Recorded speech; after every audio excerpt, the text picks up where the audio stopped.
She came back with eyes that held secrets too dark for a child. I am Mumbai, an elder in our small village of Nkungi.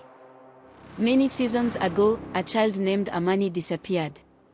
She was just 7, her laughter like the tinkling of the river that ran through our land.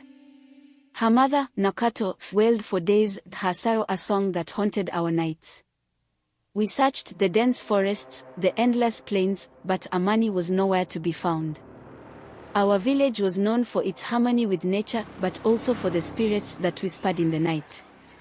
We knew of the tales, the ones our grandparents told us, about the old forest gods and the spirits that lingered in the shadows. They were stories to scare children into obedience, or so we thought. One night, a full moon hung heavy in the sky, casting an eerie glow over the village. Nakato came running to me, her eyes wide with fear. She spoke of a dream where a voice, deep and echoing, told her to go to the edge of the forest. The voice promised that Amani would return. Despite my doubts, we went, guided by the strange pull of the moonlight. At the forest's edge, we saw her.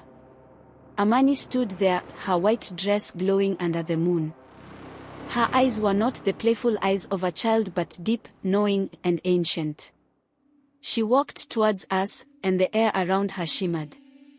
Nakato rushed to embrace her, but something held me back. I watched as Amani placed a small, delicate hand on her mother's cheek, whispering words I could not understand. From that day on, Amani was different. She spoke little, and when she did, her words carried wisdom far beyond her years. She knew things about the village, about people, things she couldn't have known.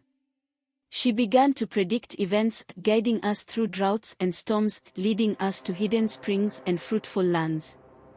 The villagers began to call her Princess Amani, for her presence was regal and her guidance divine.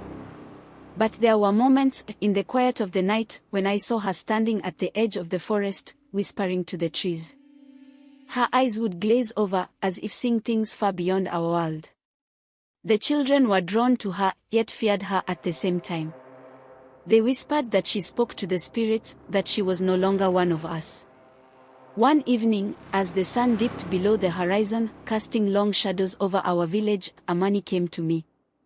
Her eyes, once more, held that unsettling depth. She told me of a time to come, when the village would face great peril. She spoke of unity, of the strength in our ancestors' spirits. Her voice, though still that of a child, echoed with the weight of ages. And then, just as mysteriously as she had returned, Amani disappeared again. We searched, but deep down, I knew she was gone for good this time. The village mourned her loss, but we never forgot her wisdom. We honored her as a princess, the guardian, a bridge between our world and the spirits. Even now, on quiet nights when the moon is full, I sometimes hear a child's laughter mingling with the rustling leaves. I know it's Amani, watching over us, guiding us still. And I remember the night she returned, the night she became our princess, forever touched by the supernatural.